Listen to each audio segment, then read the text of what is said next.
यावानर्थ उद्पाने सर्वतः संप्लुतोदके तावान् सर्वेषु वेदेषु ब्राह्मणस्य विजानतः। सब ओर करके प्राप्त जल जितना प्रयोजन कूप का उतना प्रयोजन वेद से विद्वान ब्राह्मण का सदा।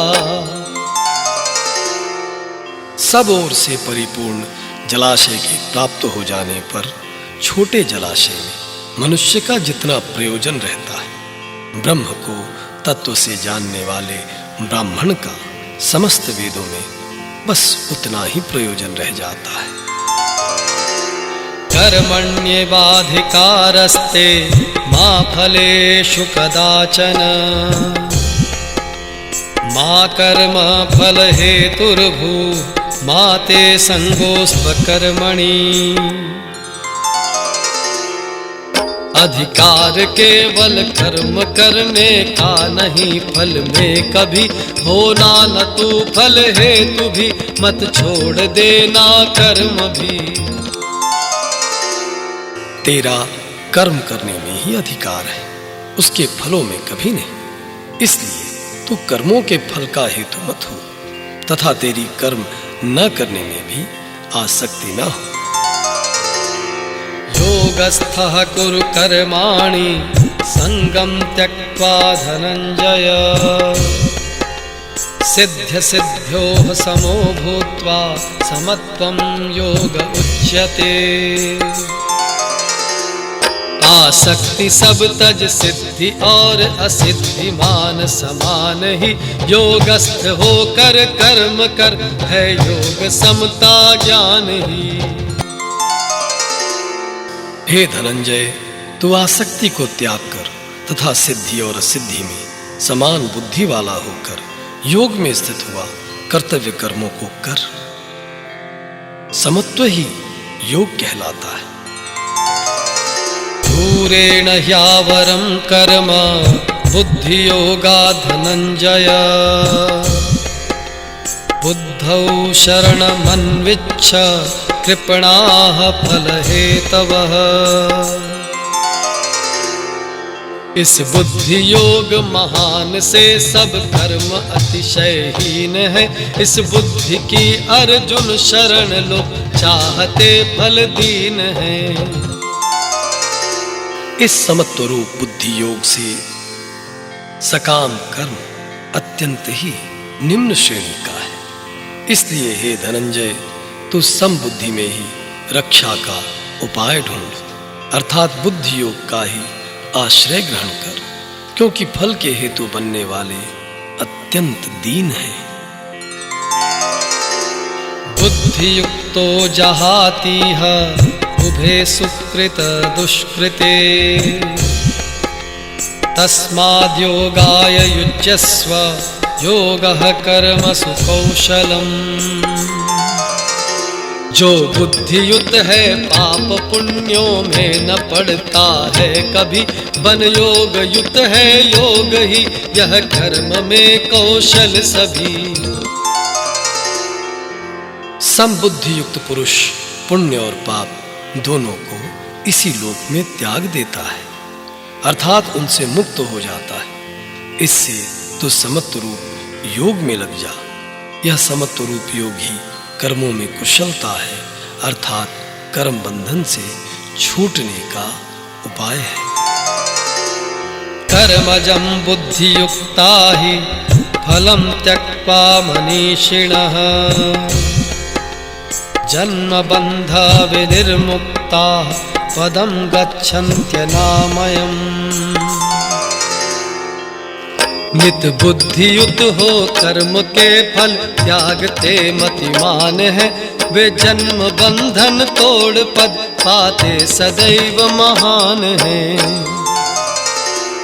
क्योंकि समबुद्धि से युक्त ज्ञानी जन कर्मों से उत्पन्न होने वाले फल को त्याग कर जन्म रूप बंधन से मुक्त हो निर्विकार परम पद को प्राप्त हो जाते हैं।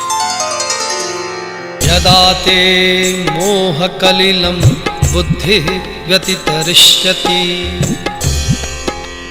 तदा गन्तासि निर्वेदं श्रोतव्यस्य श्रुतस्य च। इस मोह के गंधले सलिल से पार मति होगी जभी वैराग्य होगा सब विषय में जो सुना सुनना भी। जिस काल में तेरी बुद्धि मोह रूप दलदल को भली भांति पार कर जाएगी, उस समय तू सुने हुए और सुनने में आने वाले इस लोक और परलोक संबंधी सभी भोगों से वैराग्य को प्राप्त हो जाएगा। श्रुति विप्रतिपन्ना ते यदा स्थास्यति निश्चला समाधावचला बुद्धिः तदा योगम वाप्स्यसि। श्रुति भ्रांत बुद्धि समाधि में निश्चल अचल होगी जभी हे पार्थ योग समत्व होगा प्राप्त यह तुझको तभी।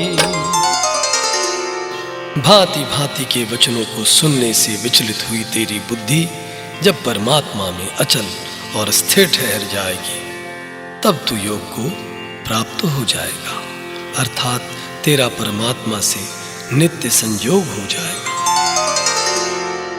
अर्जुन उवाच स्थितप्रज्ञस्य का भाषा समाधिस्थस्य केशव स्थितधिः किं प्रभाषेत किमासीत व्रजेत किम।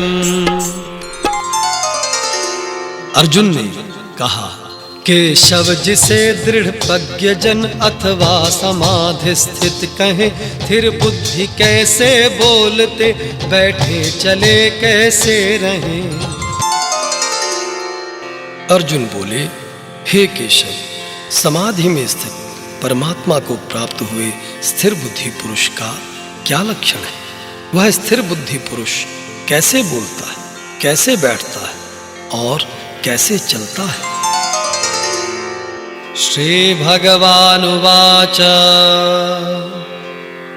प्रजहाति यदा कामान् सर्वान् पार्थ मनोगतान् आत्मन्येवात्मना तुष्टः स्थितप्रज्ञस्तदोच्यते। श्री भगवान ने कहा, हे पार्थ मन की कामना जब छोड़ता है जन सभी हो आप आपे में मगन दृढ़ प्रज्ञ होता है तभी।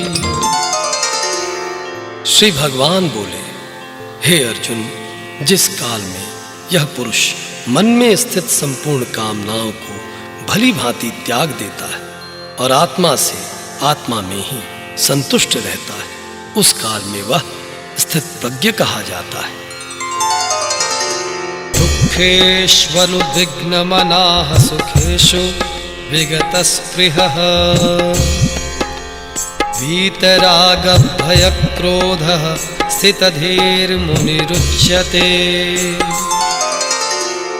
सुख में न चाह न खेद जो दुख में कभी अनुभव करे, स्थिर बुद्धि वह मुनि राग एवं क्रोध भय से जो परे।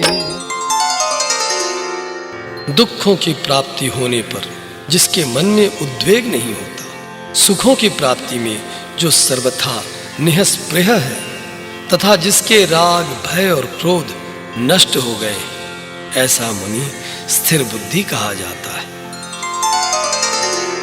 यह सर्वत्रानभिस्नेह तत्तत् प्राप्य शुभाशुभम् नाभिनन्दति न द्वेष्टि तस्य प्रज्ञा प्रतिष्ठिता।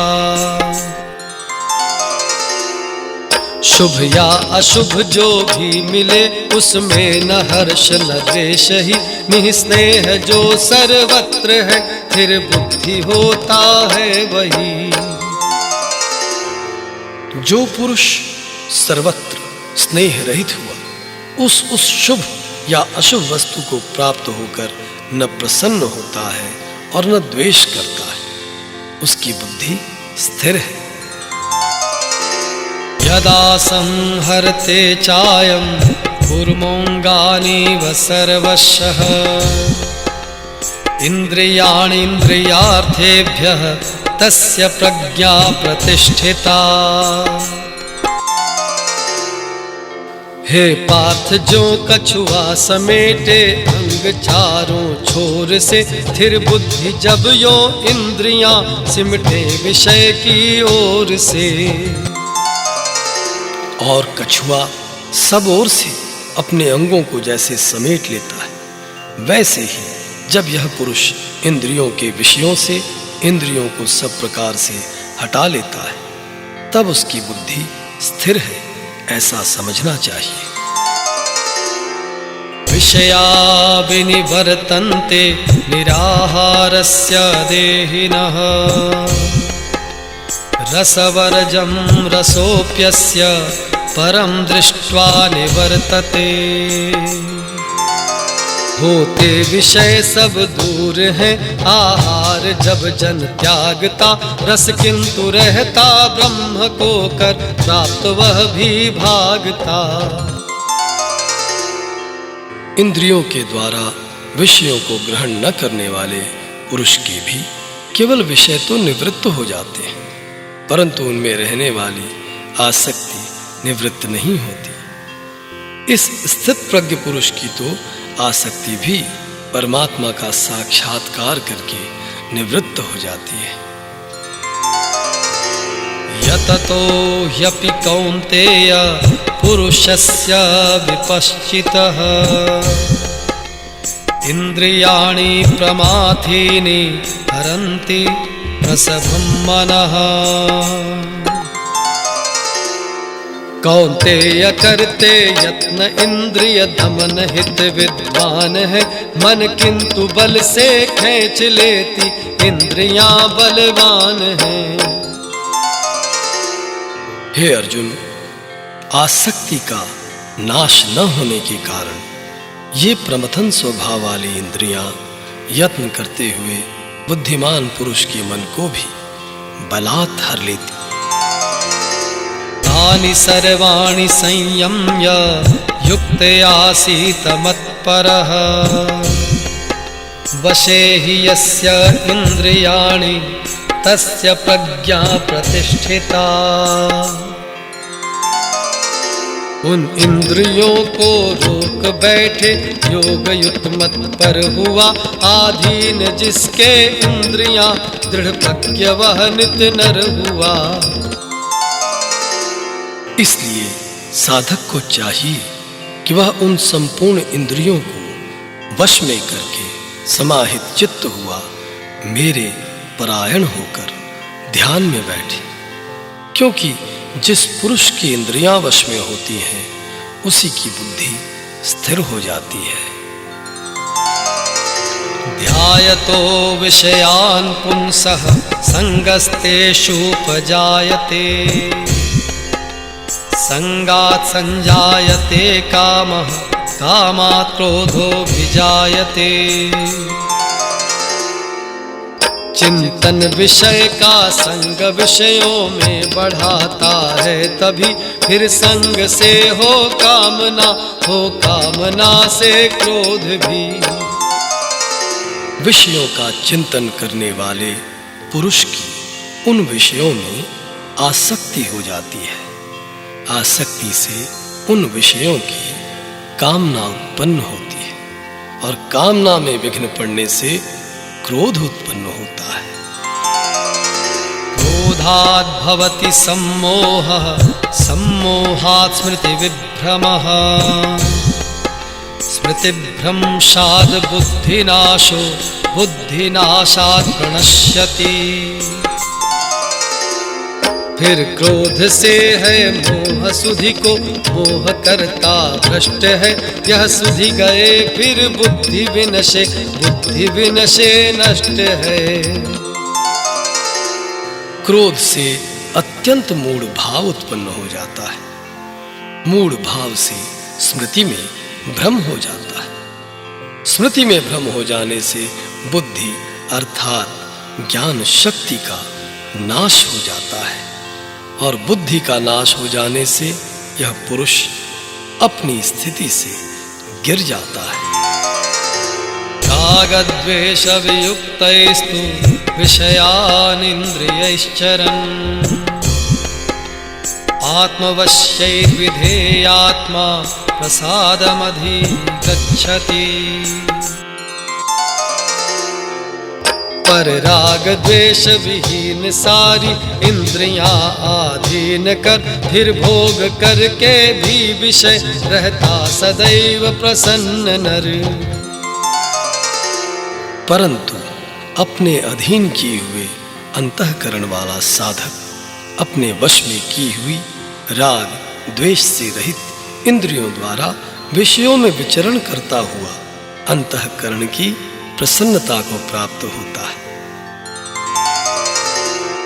प्रसादे सर्व दुःखानां हानिरस्योपजायते प्रसन्न चेतसो याशु बुद्धिः पर्यवतिष्ठते। पाकर प्रसाद पवित्र जन के दुख कट जाते सभी, जब चित्त नित्य प्रसन्न रहता बुद्धि दृढ़ होती तभी। अंतःकरण की प्रसन्नता होने पर इसके संपूर्ण दुखों का अभाव हो जाता है और उस प्रसन्न चित्त वाले कर्मयोगी की बुद्धि शीघ्र ही सब ओर से हटकर एक परमात्मा में ही भली भांति स्थिर हो जाती है। नास्ति बुद्धिरयुक्तस्य न चायुक्तस्य भावना न चाभावयतः शान्तिः अशान्तस्य कुतः सुखम्।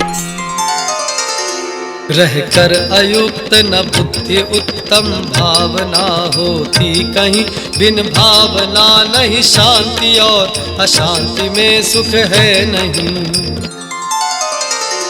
ना जीते हुए मन और इंद्रियों वाले पुरुष में निश्चयात्मिका बुद्धि नहीं होती और उस अयुक्त मनुष्य के अंतःकरण में भावना भी नहीं होती, तथा भावनाहीन मनुष्य को शांति नहीं मिलती और शांति रहित मनुष्य को सुख कैसे मिल सकता है। इंद्रियाणाम हि चरताम यन्मनोनुविधीयते तदस्य हरति प्रज्ञा वायुर्नावमिवाम्भसि। सब विषय विचरित इंद्रियों में साथ मन जिसके रहे, वह बुद्धि हर लेती पवन से नाव जो जल में बहे। क्योंकि जैसे जल में चलने वाली नाव को वायु हर लेती है, वैसे ही विषयों में विचरती हुई इंद्रियों में से मन जिस इंद्रिय के साथ रहता है, वह एक ही इंद्रिय इस अयुक्त पुरुष की बुद्धि को हर लेती है। तस्माद्यस्य महाबाहो निगृहीतानि सर्वशः इन्द्रियाणीन्द्रियार्थेभ्यः तस्य प्रज्ञा प्रतिष्ठिता। चहुं ओर से इंद्रिय विषय से इंद्रियां जब दूर ही रहती हटी, जिसकी सदा दृढ़ प्रज्ञ होता है वही। इसलिए हे महाबाहु, जिस पुरुष की इंद्रियां इंद्रियों के विषयों से सब प्रकार निग्रह की हुई हैं, उसी की बुद्धि स्थिर है।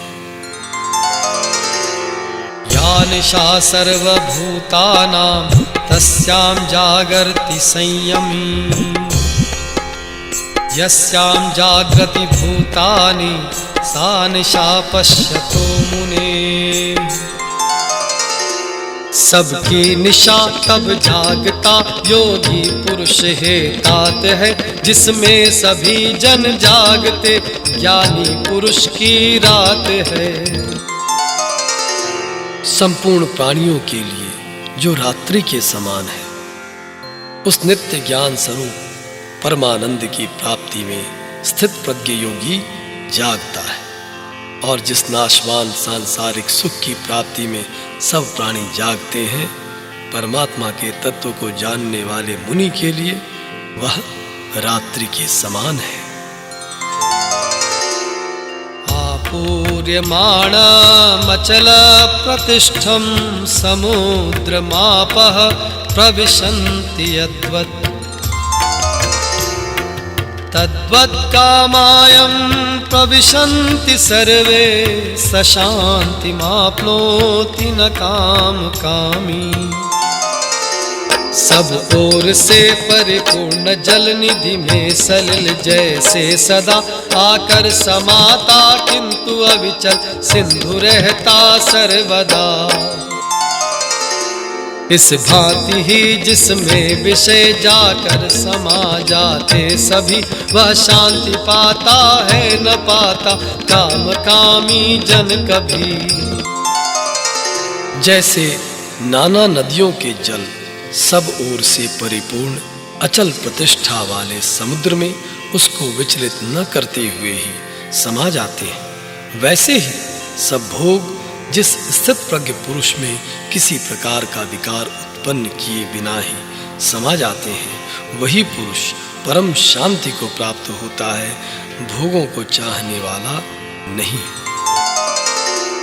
विहाय कामान्यः सर्वान् पुमांश्चरति निःस्पृहः, निर्ममो निरहंकारः स शान्तिमधिगच्छति। सब त्याग इच्छा कामना जो जन विचरता, नित्य ही मद और ममता ही न होकर शांति पाता है वही। जो पुरुष संपूर्ण कामनाओं को त्याग कर ममता रहित, अहंकार रहित और स्पृहा रहित हुआ विचरता है, वही शांति को प्राप्त होता है, अर्थात वह शांति को प्राप्त है। एषा ब्राह्मी स्थितिः पार्थ नैनां प्राप्य विमुह्यति, स्थित्वा स्यामन्तकालेऽपि ब्रह्म निर्वाणमृच्छति। यह पार्थ ब्राह्मी स्थिति से पा नर न मोहित हो कभी, निर्वाण पद हो प्राप्त इसमें ठौर अंतिम काल भी। हे अर्जुन, यह ब्रह्म को प्राप्त हुए पुरुष की स्थिति है। इसको प्राप्त होकर योगी कभी मोहित नहीं होता और अंतकाल में भी इस ब्राह्मी स्थिति में स्थित होकर ब्रह्मानंद को प्राप्त हो जाता है।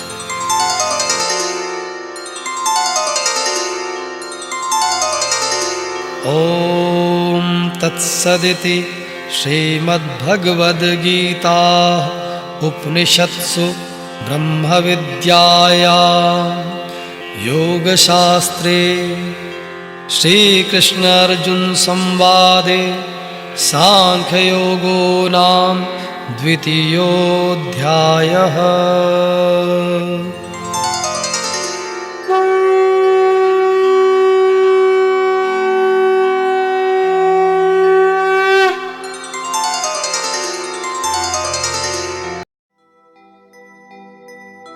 मूकं करोति वाचालं पंगुं लंघयते गिरिं, यत्कृपातमहं वन्दे परमानन्दमाधवं।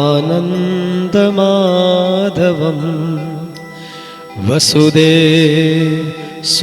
देवं कंसचाणूरमर्दनं, देवकी परमानन्दं कृष्णं वन्दे जगद्गुरुं।